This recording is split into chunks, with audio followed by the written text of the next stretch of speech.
ये बिल्कुल कांग्रेस गलत तरीके से प्रस्तुत कर रही है और जिन चैनल पर ये इस प्रकार का गलत बयान जो आ रहा है, तोड़ मरोड़ करके जो कहा जा रहा है, वो बिल्कुल गलत तरीके से पेश किया जा रहा है।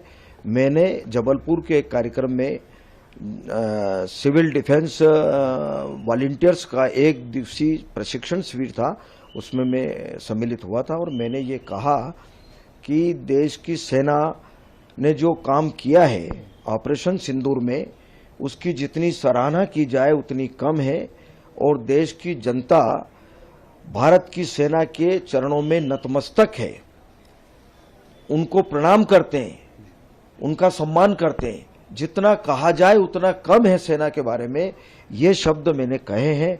उसको तोड़ मरोड़ करके गलत तरीके से प्रस्तुत कर रहे हैं। मुझे लगता है कि जो लोग इस प्रकार का गलत तरीके से प्रस्तुत करते हैं और जो षड्यंत्र कर रहे हैं, उनके खिलाफ निश्चित रूप से मुझे लगता है कि कार्रवाई होना चाहिए। आप शिकायत करेंगे?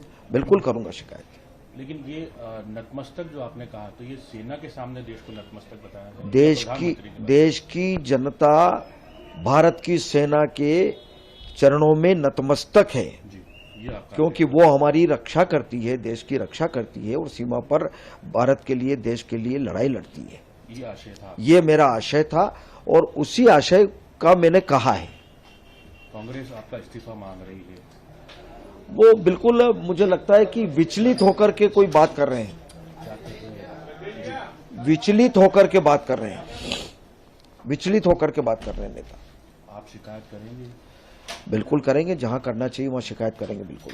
विजय शाह जी का भी जो बयान आया था, उसको लेकर भी काफी हंगामा हुआ, उनके खिलाफ एफआईआर हुई, क्या कहना चाहेंगे? वो तो न्यायालय ने जो आदेश किया, न्यायालय के आदेश का पालन किया है। उनका इस्तीफा मांग रही है कांग्रेस तो मुझे लगता है कि विचलित होकर के बात कर रही है। कांग्रेस की स्थिति कैसी है देश में, वो स्वयं अपने गिरेबान में झांक करके देखें।